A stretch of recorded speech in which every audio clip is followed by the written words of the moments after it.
Hello? Hello? Please, I need help. Jerry grasped his stomach, his face contorted in a grimace of pain. My stomach. I think I have a tummy ache. I unsuccessfully stifled a laugh. Then we were rolling around the basement, hooting and hollering. A couple hours into our smoke session, we couldn't help but try a few harmless prank calls. We exhausted our options of the local restaurants and calling Jerry's cousin with my phone before we got the brilliant idea to try 911. I was against it. Jerry's argument was we lived in a small town and the operators wouldn't mind a break from the boredom. He won. My tummy! Jerry wailed. He threw his arms above his head, pretending to gasp for air. I cackled, slapping my knee. It really wasn't that funny, but we were zonked out of our minds. Jerry had flung his phone across the room during his exaggerated performance. I stumbled toward it, short bursts of laughter firing from my chest. The call was still connected. No problem. I went to hang up. A woman's voice droned through the speaker. "We are sending someone your way?"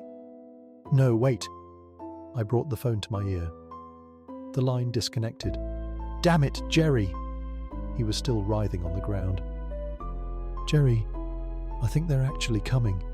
He stopped and craned his neck until he was looking at me upside down. "For real?" "Yes, dude. They said someone's coming." Jerry paused. A confused look passed over his face. "But how? We didn't even give them an address." "I think they can track that shit now." "Cap," he shook his head. "No way. That's got to be illegal. Tracking your location?" He looked at me, grasping for validation. "It's the police, not some hacker in a Starbucks." Jerry moved quickly towards the TV and plopped himself down on the couch. "Whatever. They pull up, we say wrong house." He brought up Netflix. The marijuana in my system soon scrubbed the worry from my thoughts. We sat and enjoyed the show until a dull knock from upstairs interrupted. Jerry jumped from the couch and looked at me wide-eyed. Shit. We were at Jerry's house and both in high school. His parents were out of town for the weekend, but if they heard about this, he could forget about summer break. I didn't think they'd actually come. Shit, hide the weed. "Shut up, relax. They'll go away after a while," I said. He was starting to really freak. There weren't any windows. His basement was completely underground. Another knock floated down the stairs. Unable to bring his attention back to the TV, he jumped in the air again. "Lights! I left the lights on upstairs." "You are an idiot." Jerry's eyes were hot red. In contrast, the situation was sobering me up. I scratched my head roughly. "All right, I think I can talk to them. Stay down here." He thanked me profusely and gave me water to chug for my breath. At the top of the steps I looked back. Jerry gave a thumbs up and waved me on from the bottom. Like he said, the living room lights were on and through the opaque glass of the front door. Two silhouettes. I glanced at my reflection in the mirror and walked nervously toward the front. That moment with the knob in my hand, I could have made a decision that saved me from the paranoia I've suffered since. Instead, I let them in. The porch lights were off. The glow from the living room birthed uncanny shadows through the screen door onto the faces of the two outside. I waited for them to speak, soundless and motionless, seemingly refusing to breathe. From each of their shadow-masked faces, I could only make out a wide smile, with teeth dimly illuminated behind the screen. That silence was far too uncomfortable. I started. "Apologies for disturbing you," one interrupted. He sounded young. It caught me off guard. Maybe it was the dark, but their smiles never moved as they talked. "There has been an emergency. We are looking for Jerry." Alarm bells started ringing. "You might have the wrong house. Sorry, sirs." I moved to close the door. We had never mentioned our real names on the call. "Jeremy!" That voice sounded familiar. It was enough for me to jump away from the door, as if electrocuted. One of the silhouettes outside pressed its face into the screen. "Jeremy, come here right now." "Mom?" Jeremy's voice called limply from the basement. Air evacuated from my lungs. The screen door was opening. With no thoughts in my head beside to flee, to put as much distance between me and the thing coming in, I scrambled up the stairs to the second floor. It was closer than the basement, and I locked myself in a bathroom. I started to type out a text to warn Jerry. There were muffled voices from the living room. "You must be Jerry." Too late. Yes. Where's my mom?" "She stepped outside. What seems to be the problem, Jerry?" "Oh, that. That was an accident. We butt dialed you, I think."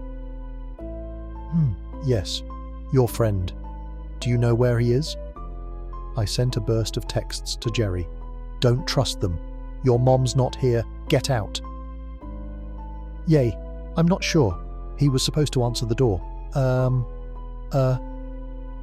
Is everything all right, Jerry?" There was a pause. Then Jerry spoke, unsure and slow. "Yes. Is it okay if I step out to talk to my mom? She must be really worried." "Why, yes." I heard footsteps start before the sounds of a scuffle. Hey! What the hell?" There was banging, and the sounds of glass shattering. "Quiet him. Good." A frantic grunting followed. The initial fear was beginning to dissolve. The urge to save my friend powered my legs. I crept down the stairs painfully, one step at a time, listening to the voices, the silhouettes from the dark, speak over Jerry's feeble cries. "I have a rookie here with me today, so please be patient." Halfway down the stairs, the wall ended. The slowest I've ever moved was right then, creeping my head around the edge until half of one eye was clear. They were facing away from me, two men in paramedic uniforms standing over Jerry. He was on the ground, bound by straps with gauze shoved into his mouth. One of the paramedics with long hair knelt. He ran a hand over Jerry's face, who shook him off and yelped. "Give him some monoxide." The long-haired paramedic reached into his bag and began attaching tubes to a gas canister with the big red letters CO scrawled across it. Jerry's eyes widened, and he began thrashing even harder. He attached the other end to a mask and turned a valve on the canister. A hissing sound filled the room, and the gas mask was forced over Jerry's mouth and nose. "Hold him!" After 30 seconds, Jerry's attempts to free himself noticeably weakened. Within a minute, he was unconscious. During all of this, I tried to think of someone who could help us. I didn't want to call anyone, afraid they'd hear me from where I was. My parents were asleep. Even if someone was awake, they'd probably call 911. That's what brought them here. "Go ahead. Do the assessment." The paramedic directing the long-haired one was short and stocky. He turned the valve and the hissing quieted. He pointed at Jerry, signaling Longhair to continue. Once again, he ran his hands over Jerry's face, then through his hair reaching behind his ears down to his neck. Longhair went over Jerry's entire body, prodding, pushing, and groping every inch of him. When he reached his toes, he turned towards his partner, flashing a grin. "Nothing wrong with him." "That's terrible news. What was the chief complaint?" "Abdominal pain." He shook his head. "We missed our offering tonight. Young, healthy. This one will make up for it. Bag and tag. You'll learn a lot from him." Longhair nodded and exited the house. The stocky one rummaged through another bag and pulled out a Sharpie. He lifted Jerry's shirt and began drawing a dotted line below the navel. "I can't see you." I flinched. Somehow I knew he was talking to me. "But I know you're there. I want you to know this isn't any fault of yours. Or his. This, us. You can call it coincidence. Or fate. Whichever you believe. But believe in it." He capped the Sharpie.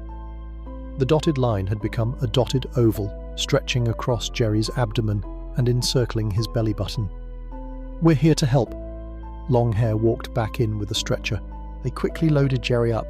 He was still unconscious with the mask on him. Longhair wheeled him out the door and the other called after him.